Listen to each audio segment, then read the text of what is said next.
Good morning. This is Horizon's Middle East and Africa. Our top stories this morning. President Biden pushes to end Democratic infighting over his White House campaign as NATO leaders converge on Washington, D.C. with questions over what's at stake for the alliance. And Israel expands military operations in Gaza City, displacing thousands of Palestinians. Hamas warns the escalation could threaten ceasefire talks. Well, good morning again. It's just gone 8 a.m. across the Emirates. It is 5 a.m. here in the UK. I'm Giovanna Bersacci in London this week. Let's get you caught up on markets. So we had a moderately positive close for the S&P yesterday, ending up about 0.10% higher.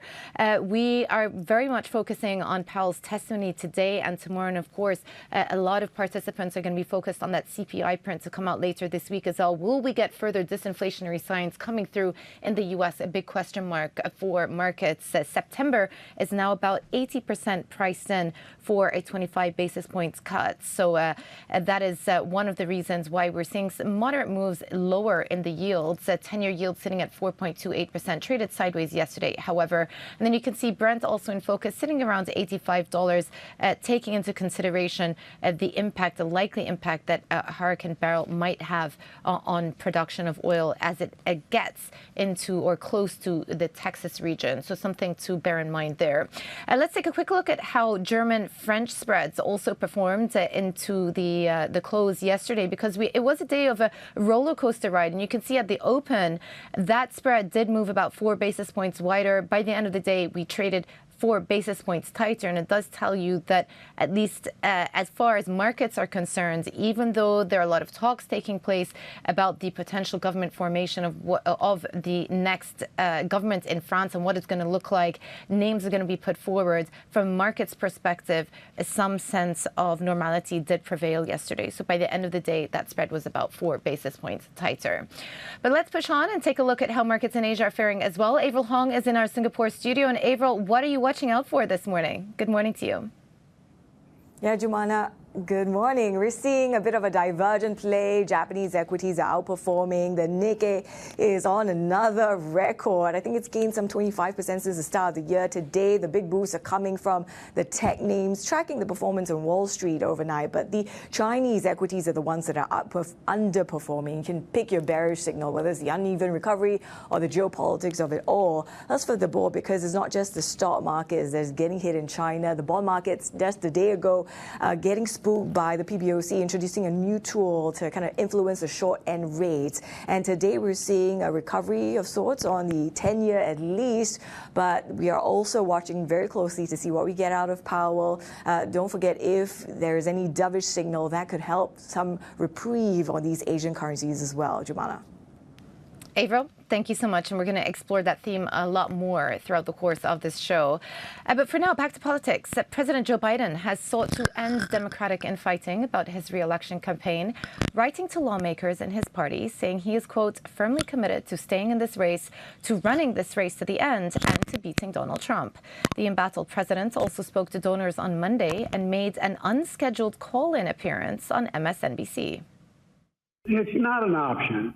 And I've not lost. I haven't lost. I beat him last time. I'll beat him this time. And this is a guy who, look, we talk about debates. Look at his performance at debates. He lied over, Trump has 50 lies. I mean, look, this is a guy who says 10% of the universe. I want to get into it. He's just a liar. And he hasn't done a damn thing since the debate.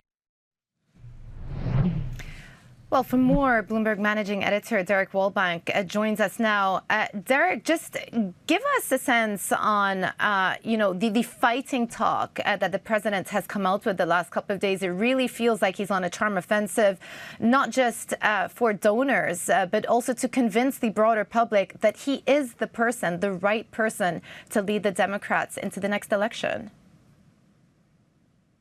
Yeah, Giovanna, the word of the day is defiance. President Biden is defying calls from some in his party to step down. He has been very, very active in the last couple of days. You saw this with an interview with ABC News that was broadcast in prime time to a pretty large audience. You've seen this with travel to swing states. You've seen this with that letter that you referenced, as well as calls to critical parts of his conference. And So you're seeing, if you're sitting there saying, I'm not sure that Joe Biden has what it takes to go take the fight to Donald Trump, the obvious way to get past that is to see Joe Biden do what it takes to bring the fight, right? And so this is one of those things. The other part of it is simply, Joanna, it's a simple question of math, right?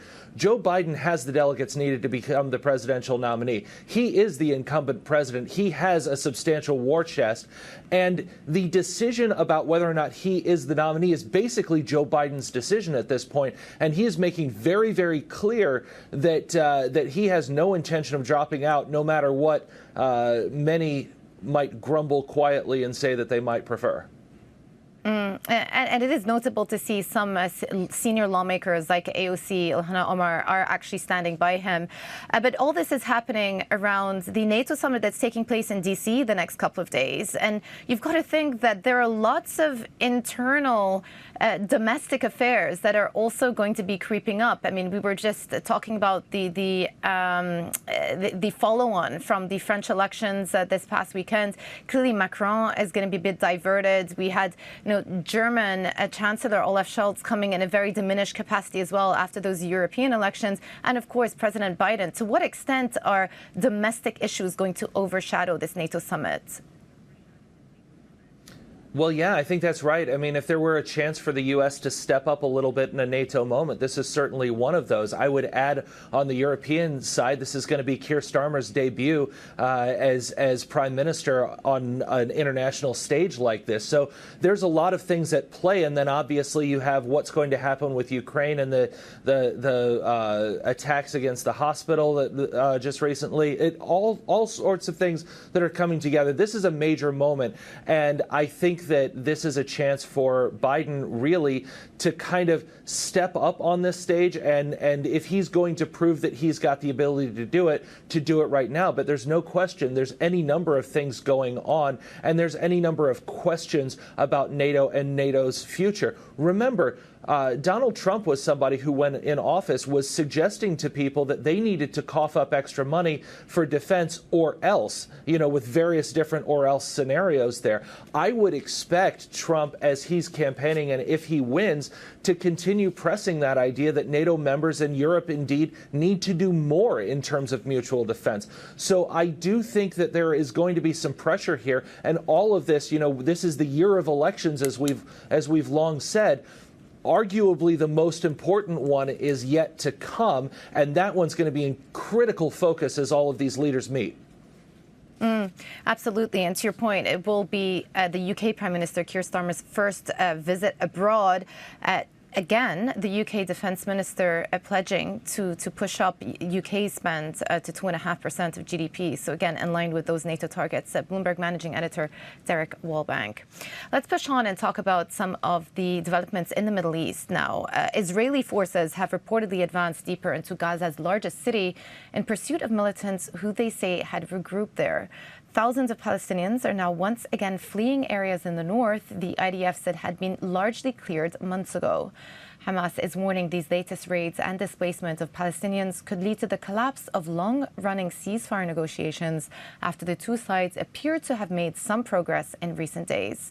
So for more on this, Dubai's bureau chief, Dana Khresh, joins me now. Dana, you and I had been speaking over the course of last week about a potential reduction in intensity of the fighting within Gaza. And yet what we're seeing is this regrouping of militants around various cities, which is giving Israel the justification to push on further inside.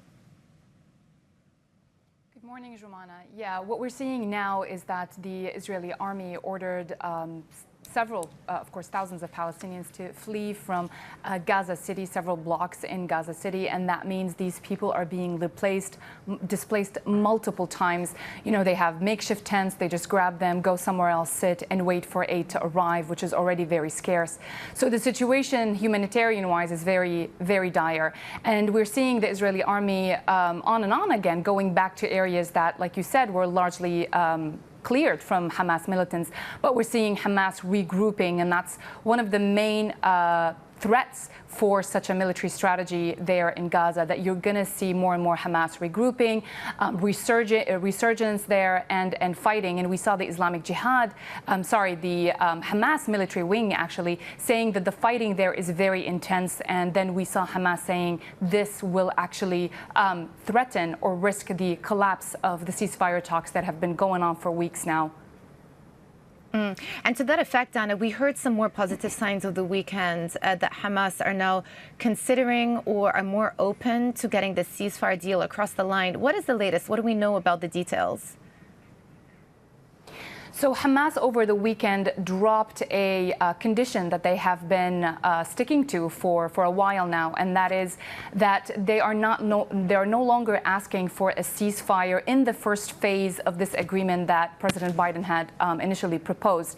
But they ultimately want Israeli forces to withdraw from the Gaza Strip. And of course, Israel maintains this condition that they will not end this war before Hamas is eliminated.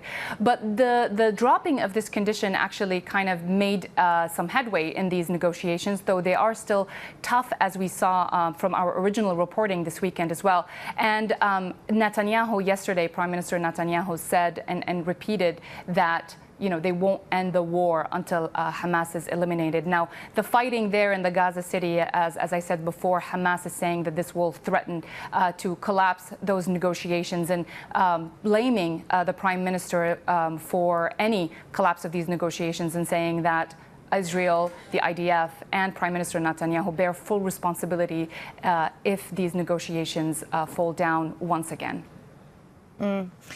Dubai's Bureau Chief Dana Khish, thank you so much for the latest. Still ahead on our show, hear why Deutsche Bank expects Turkish inflation to moderate to 40% by year-end after a series of aggressive rate hikes. But first, we talk investment strategy with SEB ahead of Fed Chair Jay Powell's testimony on Capitol Hill. This is Bloomberg.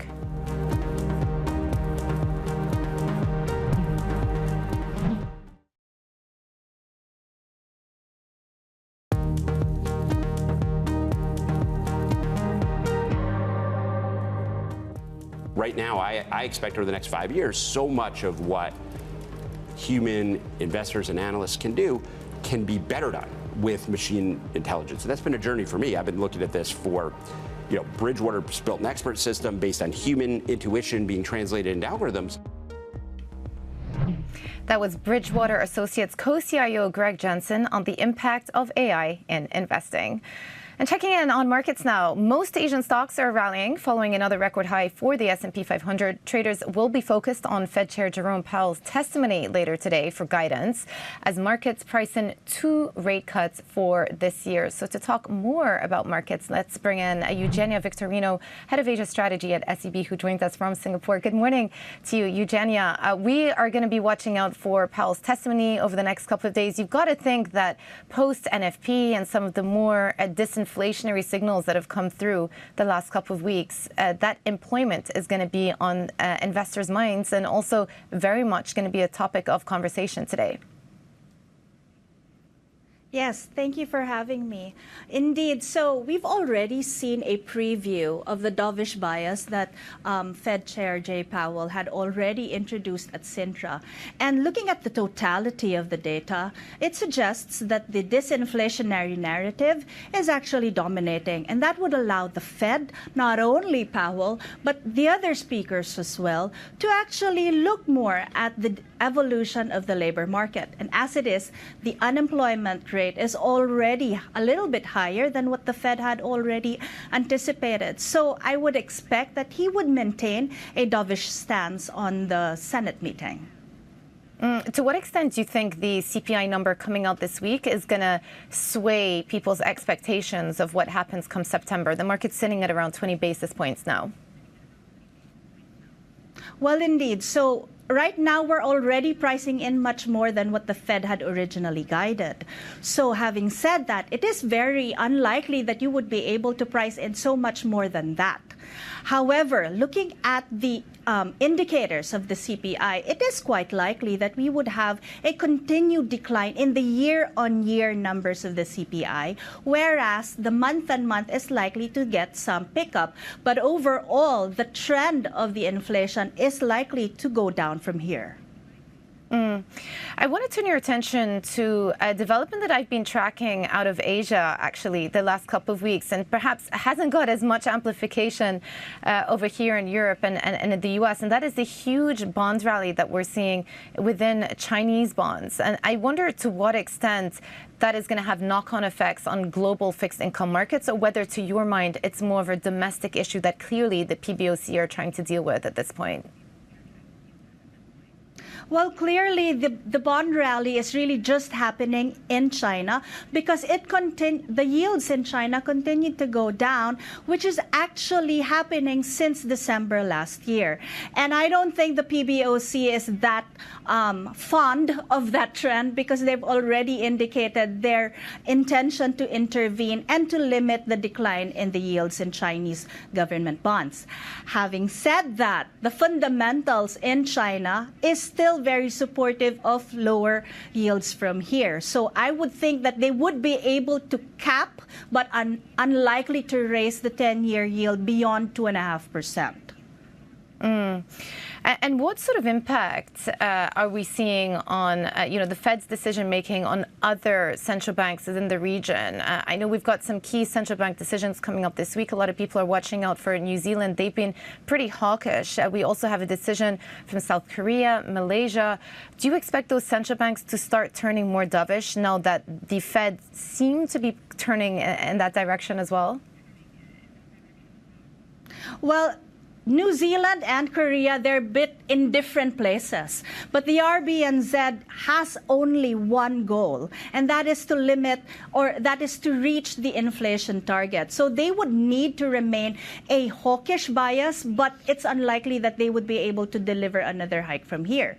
Meanwhile, the Bank of Korea, just like most other central banks in EM Asia, they're buying time because they can't really front run any cuts from the Fed because as it is, their currency is already being hammered because the rate differentials are still favorable towards the dollar. Let me round up the discussion, Eugenia, by asking you then, given everything we've discussed, what are your biggest strategy recommendations right now? Well, I am very bullish on the Aussie dollar because actually among the major central banks, RBA is the most likely, or at least the pricing expectation is that the RBA is more likely to hike, whereas all other central banks are actually thinking or talking about cutting. That by itself is already limiting any downside to the Aussie whenever the dollar is rising. Whereas if the dollar is actually going to turn down from here, then the Aussie can only go further up. Okay, that's your big call then, Aussie dollar. Eugenia, thank you so much for joining us today on the show. Eugenia Victorino, Head of Asia Strategy at the SEB. Thank you. Also coming up on Horizons, Indian Prime Minister Narendra Modi makes his first visit to Russia since the Ukraine invasion. More on what the two countries are looking to achieve next. This is Bloomberg.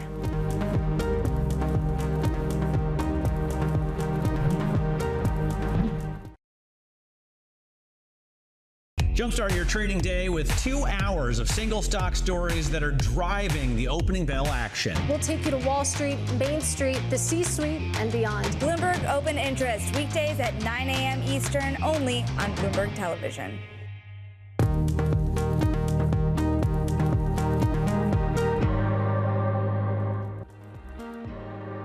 Welcome back to Horizons Middle East and Africa. I'm Jumana Bersachi in London this week.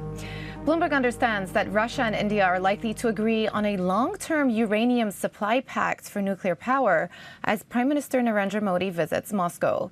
It's the Indian leader's first trip to Russia since Moscow's full-scale invasion of Ukraine. Talks with President Vladimir Putin are aimed at re-energizing relations between the two countries as Russia moves closer to China.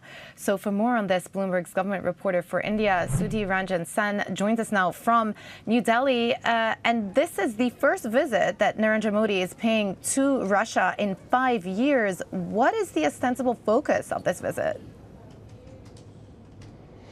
Well, I mean, it is a, it's a message that India is trying to give out to Russia, saying that, the relationship is important. The relationship, as we all know, there's been a historical relationship with Russia. So it's just trying to reinforce and bolster that, that relationship up. Because while the relationship is strong, it has kind of slowed down over the years. And although India buys a lot of Russian crude, that's more opportunistic, relation between the two nations. The major areas of cooperation that we had seen earlier, which is defense, is kind of slowed down. India doesn't have major defense projects with Russia. So it's a way of trying to kind of signal to Russia that, it's the relationship is of value to India, continues to be of value to India, because all prime ministers, as we have seen in the past, uses the first bilateral visit to kind of message the importance and closeness of relationship. So that's exactly what we are seeing right now. Yeah, so you talk about defense, you talk about trade. Let me just ask you, to what extent you think this trip is also motivated by some gentle rivalry when India look across and see how close Russia and China have become over the last couple of years? Do you think that is a motivation for Narendra Modi to make this visit?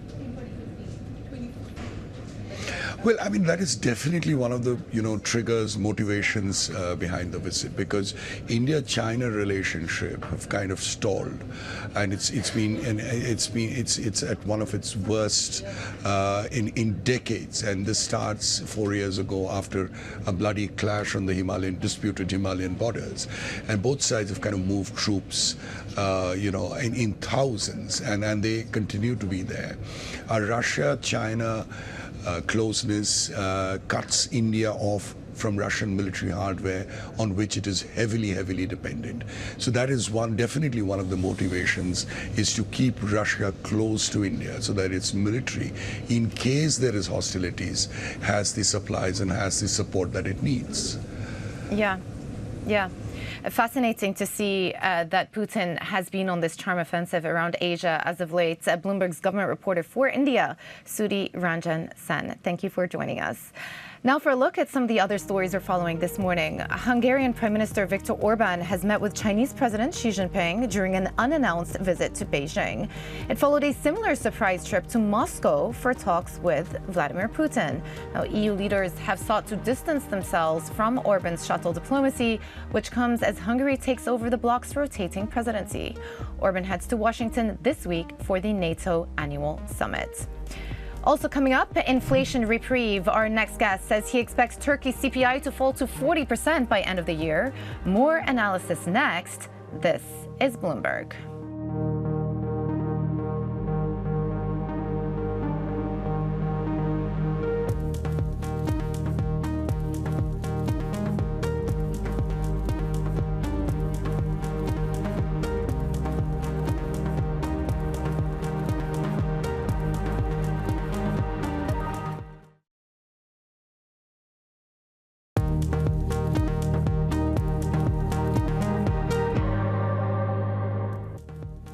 Welcome back. This is Horizons Middle East and Africa. Our top stories this morning. Global stocks rally with the S&P 500 hitting another record high this year as traders look ahead to Fed Chair Powell's testimony to Congress. President Biden pushes to end Democratic infighting over his White House campaign as NATO leaders converge on Washington, D.C. with questions over what's at stake for the alliance. And Israel expands military operations in Gaza City, displacing thousands of Palestinians. Hamas warns the escalation could threaten ceasefire talks. It's just gone 8:30 a.m. across the Emirates, 5:30 a.m. here in the UK. I'm Shimona Bersecci in London. A look at markets for you. We saw the S&P close marginally positive yesterday, eking out yet another record high through 5,500, getting close to 5,600, 0.1% higher. Focus, of course, now shifts to that testimony that we've been previewing. Jay Powell will be speaking the next couple of days. So watch out for any commentary around the path of inflation and, of course, those employment numbers that came out on Friday. Today, futures leaning towards a positive as well. 10-year yield sitting at 4.28%, trading sideways yesterday.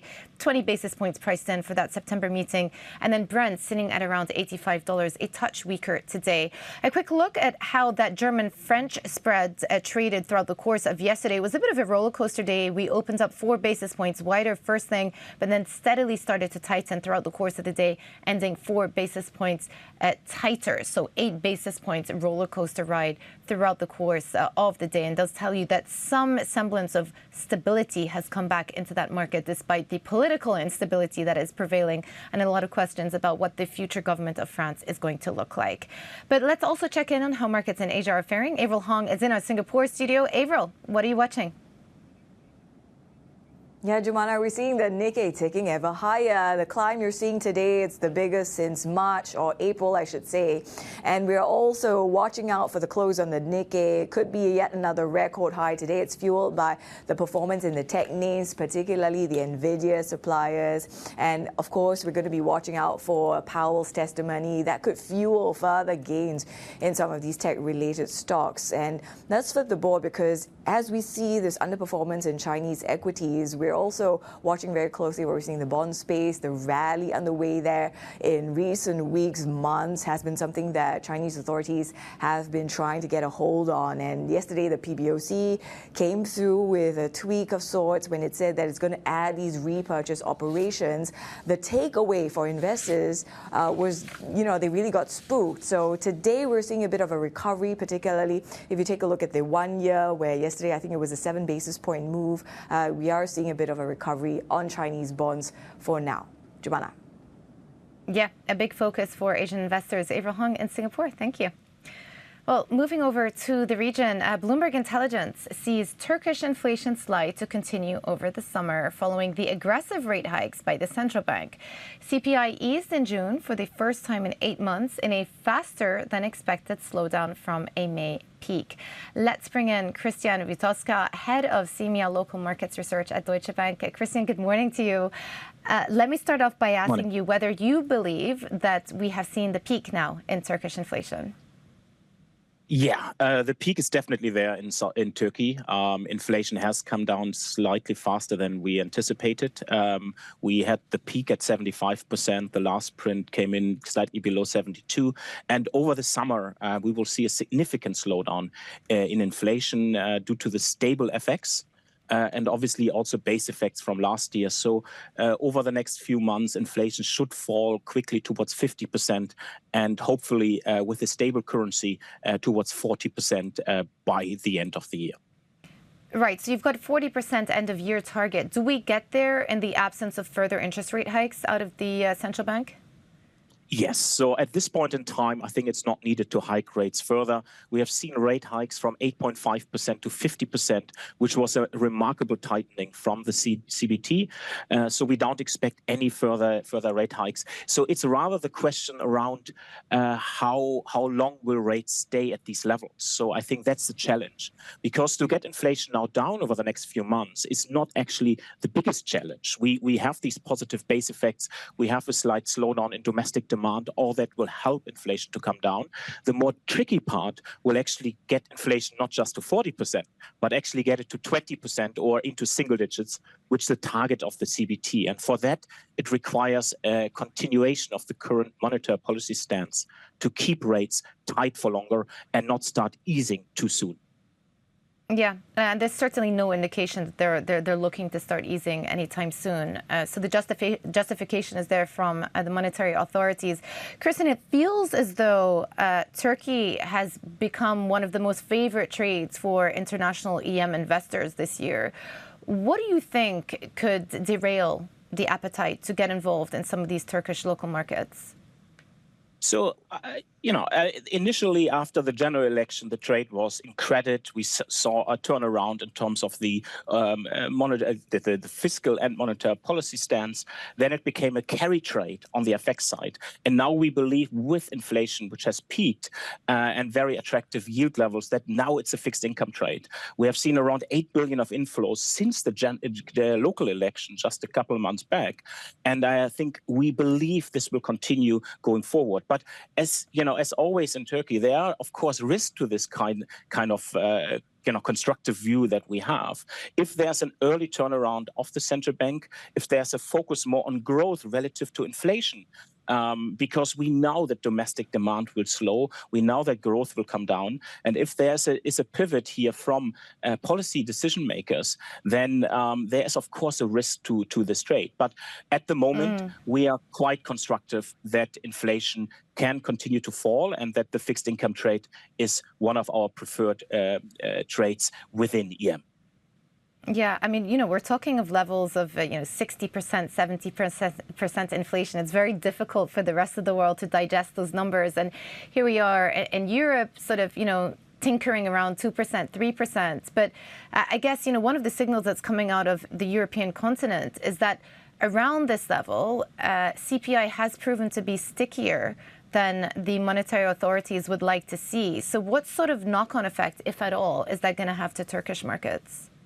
So fortunately, at this point in time, what happens in Europe to a certain extent is not the main driver of inflation in Turkey. It is a very idiosyncratic story. Turkey is in a very different cycle than a lot of other countries in Europe and also in Central and Eastern Europe. So inflation is driven by other factors. So we are not as concerned that any kind of developments in Europe will at this point in time have a major impact. But obviously, growth in Europe matters, and growth matters for the export markets for Turkey. So from that perspective, if Europe can rebound a bit, if we have stronger domestic demand, if we see a higher wage growth, which has been feeding through so far in the last few months, this of course can be positive for Turkey and can basically offset a bit of the slowdown in domestic demand towards more favorable net exports.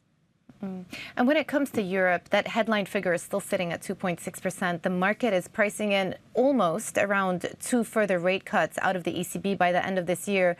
Are markets being too optimistic about the potential for the ECB to cut 2 more times in 2024? So our house view is the same. We believe we expect 2 more cuts this year. We believe that inflation will stay sticky as well. It's going to be a challenge a bit next year. Services inflation seems to be a bit stickier than initially expected. Core goods came down a bit faster. There are definitely risks to it. And obviously, there are a lot of external factors which can impact the developments. At least one kind of event is out of the way with the French election, but another big one is coming with the US election, and we know how this could impact, obviously, the euro and also global risk sentiment. So all these things have to be watched. From an inflation perspective, indeed, inflation will be a bit stickier into next year, and we also only believe that inflation will reach the target in 2026. So it will take a bit longer until inflation will hit this ECB target. Inflation on a sustainable path to 2% is what the central bankers like to say. Christian, we'll leave it there. Thank you so much for joining us this morning. Christian Wietoska, head of CEEMEA Local Markets Research at Deutsche Bank. Thank you. Now for a look at some of the other stories we're following this morning. Chinese EV maker BYD has signed a deal with Turkey for a $1 billion factory. The company wants to produce 150,000 electric and hybrid vehicles each year in the plant, which also includes a research and development center. The move could bolster the Chinese automaker's foothold in Europe. Turkey is not an EU member, but has a customs deal with the bloc. Volkswagen's Lamborghini unit says it plans to offer its plug-in hybrid supercars as long as possible beyond the EU's 2035 deadline. The group's CEO, Steven Winkelmann, says Lamborghini will watch luxury demand and market size and adjust delivery targets accordingly in the coming years. He says models driven daily, like the Urus SUV, could be the first Lamborghinis to go fully electric. And United Airlines says another of its Boeing aircraft lost a main landing gear wheel while taking off Monday from Los Angeles. No one was injured on the flight, which landed safely in Denver. The incident is similar to one aboard a United flight in March that helped trigger a federal safety review of the carrier. Meanwhile, Boeing is said to be in talks with the U.S. Defense Department to preserve its government contract business. That's after the company pleaded guilty to a criminal charge tied to 2 fatal crashes of its 737 MAX jet. And investors should brace for a potential correction in the S&P 500 in the coming months, says Morgan Stanley's chief U.S. equity strategist. Mike Wilson told us more about where he sees risks in the U.S. market. What worries me is that momentum is so strong and people have a lot more exposure to high multiple stocks than they think they do. And if you have an event that's unpredictable, then you could have a real reset on valuation of 10, 15%. Like, I think the chance of a 10% correction is highly likely sometime between now and the election. Not just because of the election, but because uncertainty is going to prevail for a lot of different reasons. Earnings reasons, election outcome reasons, some of the things you mentioned earlier around tariffs, potentially immigration, Fed policy still remains uncertain. So yeah, I think the third quarter typically is that period, and it's going to be choppy. Now, we're hoping that's going to create some opportunity, but like right here, valuations to me look very, very unexciting. And it's a great point, too, on you might be more exposed to tech than you think, especially if you're sitting in the S&P 500, which is, what, 30% tech or so. I do want to actually talk about how all of this rolls into price targets. And typically at this point, I would ask you what your year-end S&P 500 forecast is. But I know that you've backed away from those sorts of calls. And it was interesting. If you take a look at Friday, we got some news from Piper Sandler saying that they're actually going to drop their S&P 500 forecasts, that basically it's bad practice. And when you think about that, I mean, are we starting to see the beginning of the end of these big, bold S&P 500 forecasts? Well, no. What we did is we rolled forward our forecast 12 months in May, so we take away our year-end target. And look, first thing I would say is S&P targets at a certain time and price is kind of silly. But what I would tell you is that the risk reward from here we think is lower. Like over the next 4 to 6 months, for the same reason I just mentioned, we have volatility probably picking up in the third quarter. I would say your likelihood of upside between now and year end is very low, much lower than normal. I'd call it 20–25% that markets are higher between now and year end. Okay, specific target, I don't know, but let's say it's down 10% or so. Then we would get interested. Then we'd be interested to say, okay, maybe there's some things happening at the index level. Where the opportunity remains is at the stock level, at the factor level, okay? And in that regard, we still like sort of growth, but not just quality growth, but like, quality in general, large cap, good balance sheets, companies that can deliver on earnings, and that momentum will continue. It's just hard to find companies that are cheap. So if they were to come in 10%, then we would probably get interested again. Well, that was Morgan Stanley's chief U.S. equity strategist, Mike Wilson, speaking on the debut of Bloomberg's Open Interest. Also coming up, a new esports tournament is happening in Saudi Arabia, and it is promising to be a game changer. But could it also cause division in the industry? We are live in Riyadh next. This is Bloomberg.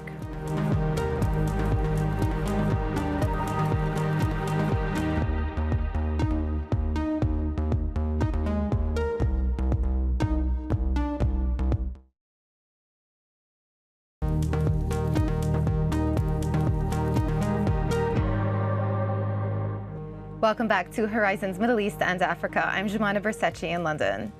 Well, the first ever Esports World Cup is happening in Saudi Arabia, with over 1,500 gamers competing for a piece of a record prize pool of $60 million.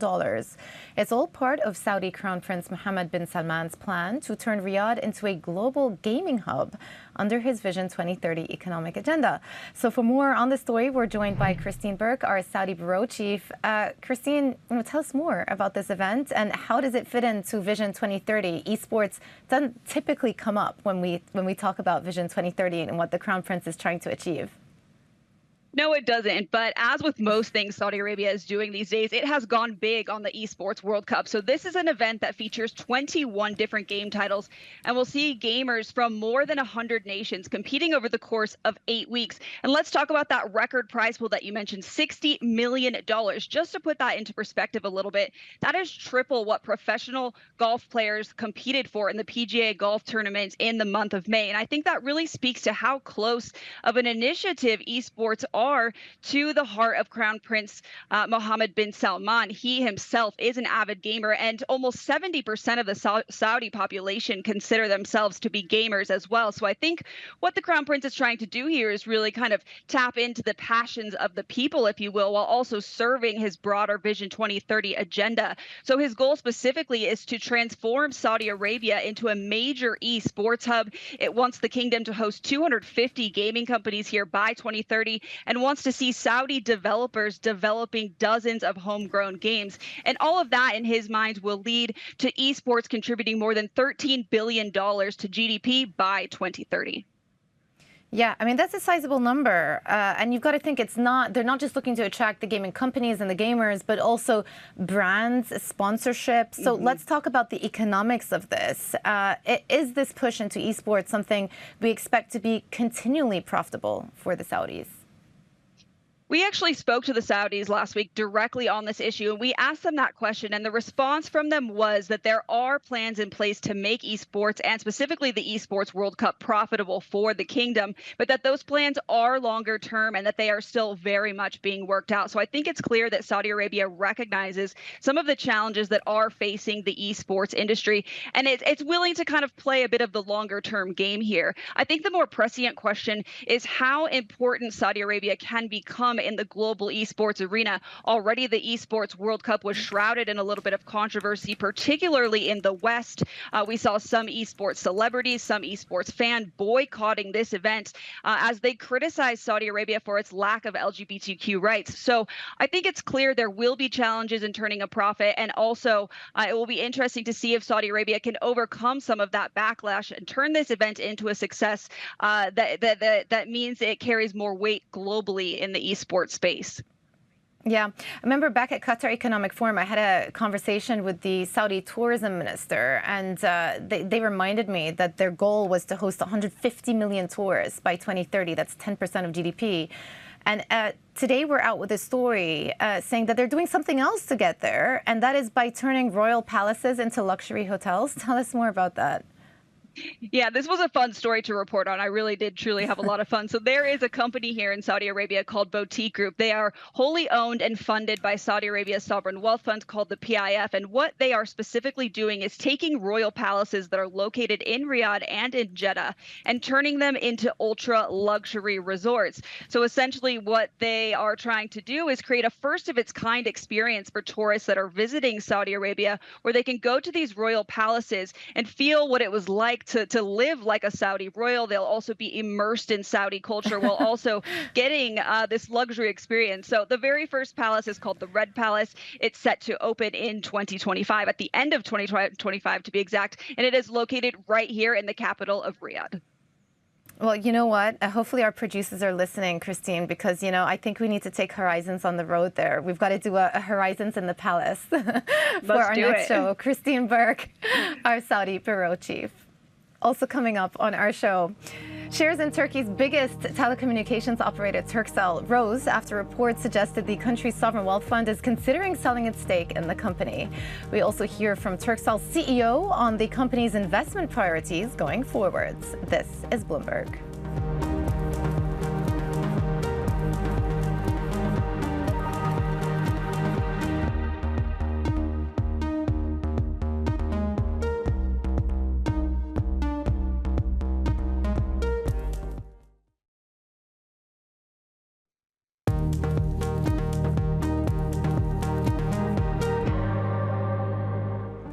Welcome back to Horizons Middle East and Africa. I'm Joanna Bersace in London. Turkey's sovereign wealth fund is said to be weighing whether to sell its Turkcell stake. Sources say board members are discussing whether to offload the fund's 26.2% share in the country's biggest telco. We're told formal talks with potential buyers are yet to start. However, there is interest from Arab investors. Turkcell shares surged on this news, rising as much as 5.4% yesterday. Now, Ali Taha Kok, the CEO, spoke to Bloomberg's Manis Krani about the company's plans for IPOing some of its business. Actually, we are looking for all the opportunities. To say the truth, that I'm not gonna pick one of those. It's for me, all of them are so valuable.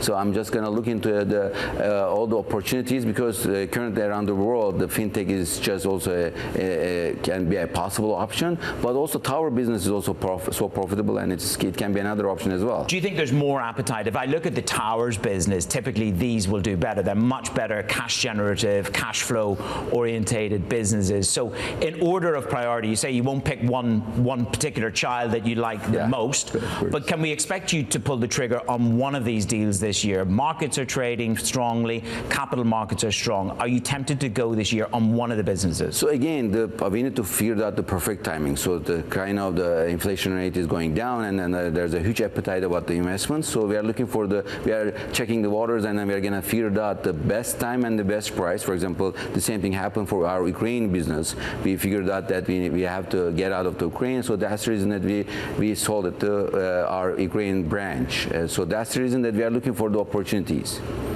When you choose the timing, is it going to be an IPO in the Turkish market, or would you consider here in the US? Is there a real possibility the US could be on the table? Yeah, of course. We are just looking at all the opportunities, but the main IPO is going to be mostly in Turkish markets, but we are looking for if possibilities in here as well. That was the Turkcell CEO Ali Taha Koç speaking to our Manis Krani in New York. Well, before we head out, a quick check at markets, look at markets, and the focus today is going to be Jay Powell's testimony. His two-day hearing will be taking place on Capitol Hill. We will, of course, be looking for clues on further monetary policy hints. The market is pricing in about 20 basis points worth of cut for September. Does that change over the next couple of days? Remember, we have that CPI print to watch out for as well coming through tomorrow. But S&P closing at another record high, up about 0.1% yesterday. Futures leaning towards a positive open today, too, about 0.25% firmer. 10-year yield sitting just shy of 4.3 now, so 4.28% is where we're at.